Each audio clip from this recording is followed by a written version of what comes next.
नमस्कार साथियों। राजनीति भी बहुत गजब का चीज है। इस भारत देश की गरीबी भी सत्ता का हथियार बन जाए, इस भारत देश की रहीसी भी सत्ता का हथियार बन जाए, इस देश के भीतर असमानताएं भी सत्ता का हथियार बन जाए।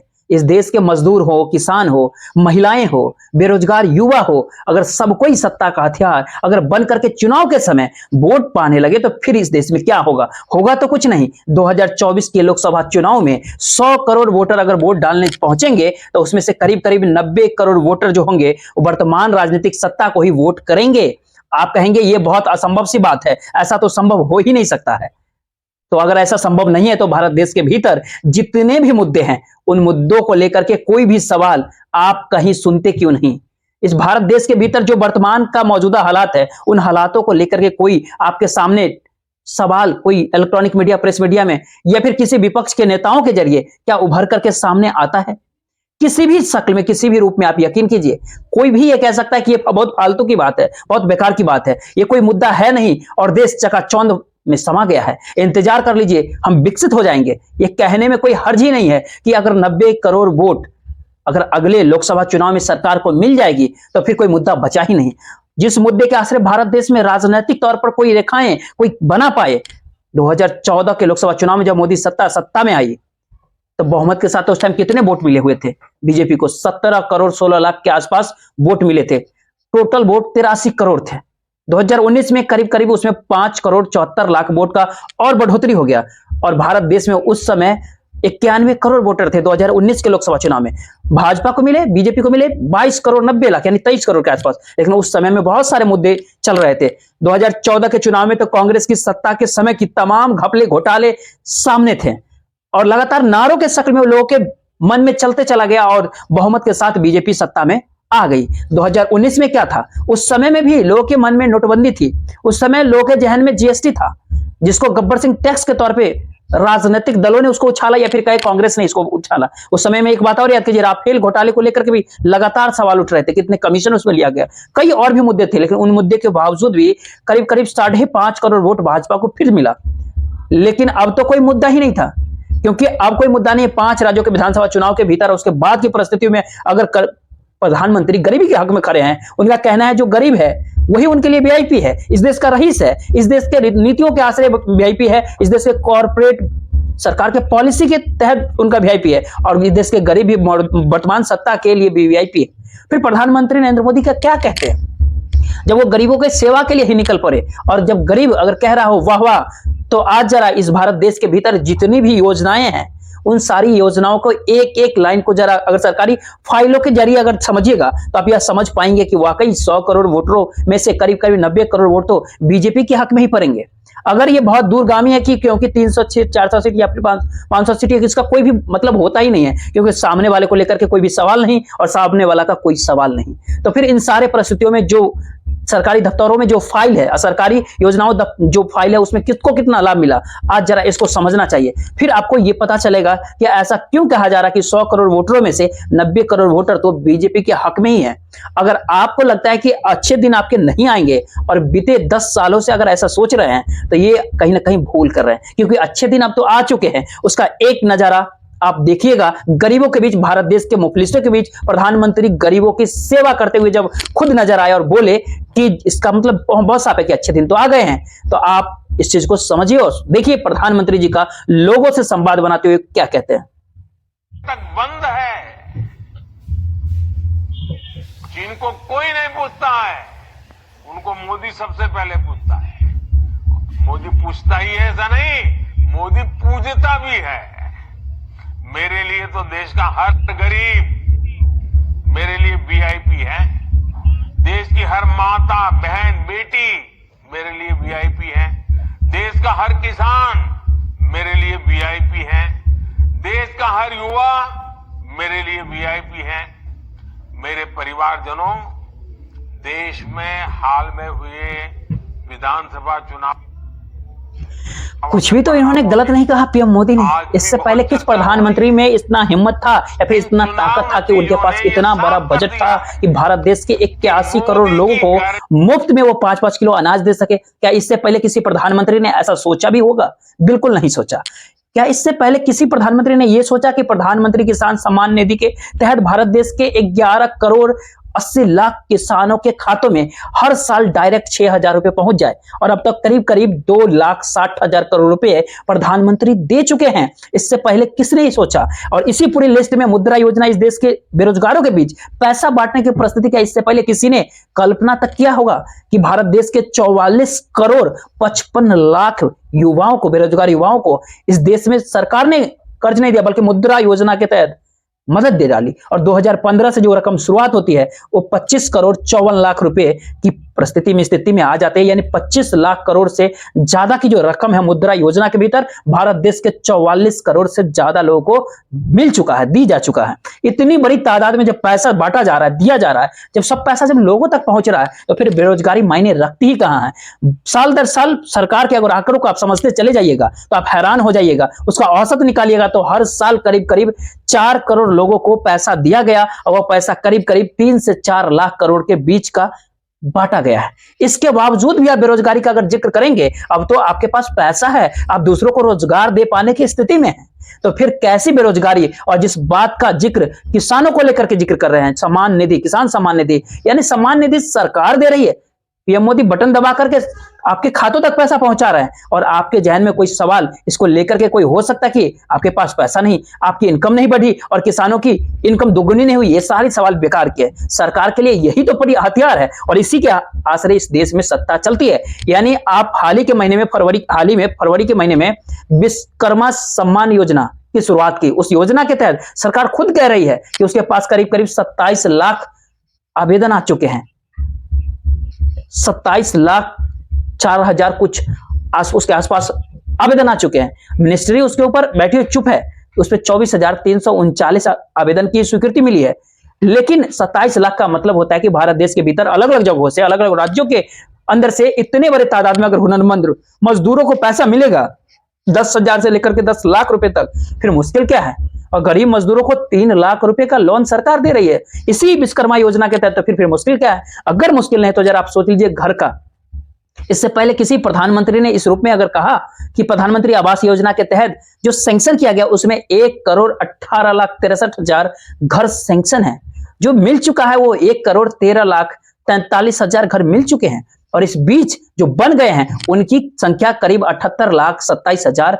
इतने बड़े तादाद में लोगों के पास पक्का घर मिल चुका है, तो ये वोट कहां जाएगा? घर मिल गया, किसानों के बैंक अकाउंट में 6-6 हजार रुपए सालाना आ गया, जो गरीब है उनके पास अनाज मिल गया, और उनको क्या चाहिए? लिस्ट तो पूरी तैयार है। और इस भारत देश के भीतर कोई समुदाय अब बचेगा नहीं जब इसको पूरे बताना शुरू करेंगे कि कमोबेश हर किसी के लिए सरकार ने पैसा रख रखा, वो पैसा सीधे बैंक में पहुंचे, आपके पास पहुंचे, आपको राहत और रियायत दिया जाए। आप कहेंगे उज्ज्वला योजना, जी बिल्कुल, सरकार खुद कहती है कि 9 करोड़ 59 लाख लोगों को जो बीपीएल के नीचे, उनको जो फ्री में गैस सिलेंडर इस दौर में दिया गया, जो सोच नहीं सकते थे, कोयले के भीतर, लकड़ी के भीतर, पत्तों के भीतर रहते थे, तो फिर ये वोट कहां पड़ेगा? ये वोट सरकार के ही पास पहुंचेगा। अगर इसको सारे को जोड़ते जाइएगा तो स्वास्थ्य बीमा योजना भी ऐड कर दीजिए, उसमें करीब करीब 30,000 लोग हेल्थ इंश्योरेंस के दायरे में, 30,000 रुपए उनके साथ जुड़े हुए हैं, जिनको फायदा हो चुका है। और प्रधानमंत्री जन आरोग्य योजना, आयुष्मान भारत योजना, वो तो एक अलग मसला है, उसके दायरे में इस देश के भीतर 2.5 करोड़ से ज्यादा लोग आ चुके हैं।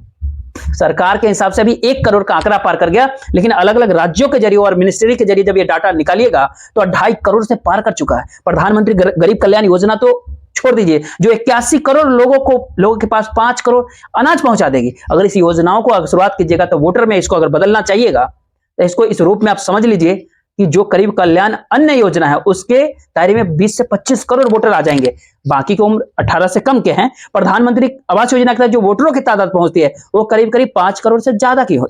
उज्ज्वला योजना के तहत आपको बताए ही, अब जाहिर है जिस घर परिवार में जो 2 होंगे तो कम से कम उनका आप समझ लीजिए, उस लिहाज से आप ये समझिएगा तो 18 करोड़ लोग लगभग उसका लाभ उठा रहे हैं। किसान सम्मान निधि योजना जो 11 करोड़, मुद्रा योजना के दर 44 करोड़ लोगों का बात किया युवा को, आप इनको सबको अगर इकट्ठा कीजिएगा, जोड़िएगा, तो ये 90 करोड़ वोटर जो है उस सरकार को वोट क्यों नहीं देंगे? अगर वो वोट दे रहे हैं उसके बाद भी आपके मन में कुछ सवाल उत्पन्न हो रहे हैं, तो फिर उन सवालों के जवाब इस रूप में आप खोजिए कि इससे पहले किसान खुश कहां थे, मजदूर अपनी मजदूरी को लेकर के कितना परेशान रहते थे, मनरेगा के भीतर उनको काम तक नहीं मिल पाता था, महिलाएं घर से निकलती थी, काम नहीं, घर के भीतर है तो किचन में अनाज कहां से ला पाए, इसको लेकर के परेशानी के सबब में होती थी। और तो और इस भारत देश के बैंक, इस देश की संस्थाएं, इंस्टीट्यूशन सब तो लाइन पे आ गए। कल तक जिक्र होता था कि बैंक एनपीए में डूब रहा है, अब तो आप जिक्र कर दीजिए कि बैंकों के पास डिविडेंड यानी मुनाफा जो है वो लगातार बढ़ता चला गया। सरकार ने जो माफ किया वो तो सबको कर दिया, सब्सिडी दी तो सबको दी। सरकार ने तो समाजवादी दृष्टिकोण से आगे बढ़ रही है। उसके मन में ये सवाल कहां पर है कि किसको घर मिल रहा है तो किस जाति किस धर्म का से आता है। सरकार के मन में ये सवाल तो है नहीं। जिसको गरीब कल्याण में अनाज दिया जा रहा है वो किस जाति धर्म का व्यक्ति है। सरकार के मन में तो कॉर्पोरेट और रईसों को लेकर के भी ये सवाल क्यों आए कि वो रईस है और कॉर्पोरेट है, वो तो भारत देश के नागरिक है, उनको उसका हक दिया जाएगा, जो गरीब है उसका हक मिलेगा। ये सारे समाजवादी दृष्टिकोण एक दृष्टि से ही भारत देश की इकोनॉमी ही नहीं बल्कि सामाजिक सांस्कृतिक पूरी अवस्था को ही एक ऐसे राजनीतिक जमीन पर तैयार कर देता है जिसमें सबके लिए बराबरी की परिस्थिति होती। आप उन परिस्थितियों को भूल जाइए जहां पर कुछ सवाल होते थे कि कमोबेश हर विशेष तबके और हर सामान्य तबके को लेकर के सरकार ने योजनाओं की गठरी जिस हिसाब से खोल दी है, वो आप उसके दायरे में अगर नहीं आते हैं तो फिर बताइए, तो फिर लिख डालिए कि हम भी इस दायरे में आना चाहते हैं।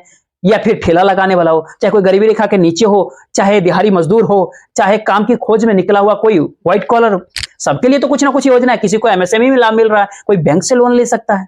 फिर सारे सवाल क्यों कि भारत देश के भीतर में वर्तमान सरकार को लेकर के कौन सवाल करे, कोई भी सवाल खड़ा ना करे, क्योंकि योजनाओं की पूरी परिस्थिति को समझिए। आपके पास पैसा है, मुद्रा योजना से पैसा मिला, फिर भी पैसा चाहिए तो एक स्टार्टअप इंडिया शुरू हुआ, उसका जो सीड फंड होता है वो हम आपको देंगे, ये पीएम मोदी की तरफ से, उसके जरिए करोड़ों लोगों का लाभ है। इस भारत देश में अन्नदाता जो संरक्षण अभियान है प्रधानमंत्री के नाम के साथ जुड़ा हुआ, उसके भीतर इस देश के करीब करीब 1.25 करोड़ लोग आते हैं। जो निर्यात एक्सपोर्ट करने के लिए जो ऋण विकास योजना बनी, सहकार मित्र योजना बनी, प्रधानमंत्री वंदना योजना बनी, और इतना ही नहीं, उसको आगे समझिएगा तो अलग अलग एरियाओं में अब मछली पालन से जोड़िए, मुर्गी पालन से जोड़िए, मत्स्य संपदा योजना भी उसमें भी बन चला, सोलर चरखा मिशन भी क्रिएट हुआ। जो भारत देश के भीतर समर्थ योजना वो लोगों को समर्थ बनाने की दृष्टि से आगे बढ़ रही है, उसके दायरे में भी बहुत बड़ी संख्या में लोग आते हैं। जो सरकार प्रज्ञा पहल होती है उसके भीतर भी इस देश के 50 लाख लोग से ज्यादा आते हैं। जो कुसुम योजना है उसके भीतर भी करीब करीब 70 लाख से ज्यादा लोग पाते हैं। जो इस देश के भीतर में नई रोशनी योजना उसके भीतर भी कितने परिवार आते हैं। उसके बाद अगर आप ये समझिए कि राष्ट्रीय पोषण मिशन भी तो शुरुआत हुई, सबको अनाज जो दे रहे हैं, उसके अलावे पोषण योजना भी है जो इससे पहले मिड डे मील के नाम से जानी जाती थी, उसको आप भूल जाइए। इसको देखिए और समझिए, हर किसी के लिए ना कुछ है। प्रधानमंत्री श्रम योगी मान्य धन, ये भी इस देश के लोगों के लिए ही है, उसकी तादाद में भी इस देश के हजारों हजार की संख्या में परिवार आते हैं। अटल पेंशन, वो भी पेंशन के जरिए बुजुर्गों को, वरिष्ठ नागरिकों की राहत, ये कौन देता था इस रूप में? इससे पहले कोई भी नहीं देता था, तो ये भी दिया जा रहा है। भारत देश में प्रधानमंत्री जीवन ज्योति बीमा योजना, इस देश में उदय योजना, स्टार्टअप योजना, एकीकृत बागवानी विकास मिशन, और यहाँ तक एसएचजी किशोरियों के लिए भी योजनाएं हैं। कोई भी तबका किसी भी अति पे देखिएगा, आप ध्यान दीजिएगा, कोई भी नहीं बचेगा इस दायरे में। मिशन कर्मयोगी जो प्रोत्साहन योजना है वो भी दायरे में आता है। अब बचा कहां है? यहाँ तक जो लेखक होते हैं इस दौर में क्या लिखा जा रहा नहीं लिखा जा रहा उसको भी आप भूलिए, उस पर सोचना शुरू कीजिए कि युवा लेखकों के लिए युवा योजना तैयार सरकार ने ही कर दिया। जो शहर शहर घूम करके गांव गांव आप घूमते हैं, इससे पहले किस सरकार के मन में आया कि शहरों को स्मार्ट बनाना चाहिए, गांव को स्मार्ट बनाना चाहिए, योजनाएं हो तो इस रूप में मौजूद हो जो हर तबके को अपने साथ लेकर के आगे बढ़ती चले, और सरकार उसके लिए योजनाएं के तहत एक मद का पैसा निकाले और साल दर साल उसको आगे बढ़ाते जाए। इस समय में एक सवाल मत कीजिए कि एक और योजना आप शुरू किए थे लाल किले के प्राचीर से, जहां सांसदों को कहते आप गांव को गोद लीजिए, वो संसद आदर्श ग्राम योजना थी, उसका क्या हुआ? सांसदों ने कितने गांव को बेहतरीन बनाया, क्या इसकी जानकारी नहीं है? बनारस के भीतर प्रधानमंत्री ने जिस गांव को खुद गोद लिया, वहां जाकर के आप देख लीजिए। अगर वहां नहीं पहुंच सकते तो दिल्ली से बहुत दूर नहीं, पंडित दीनदयाल उपाध्याय जी का घर जो, अगर वहां जाकर के आप देखिए, वहां पर अंधेरा था, कल तक पानी नहीं था, मुश्किल हालात में थे, आप चकाचौंध वहां पर। कहने की ही तो जरूरत है, बताने की ही तो जरूरत है, क्या बताने और जताने की जरूरत है?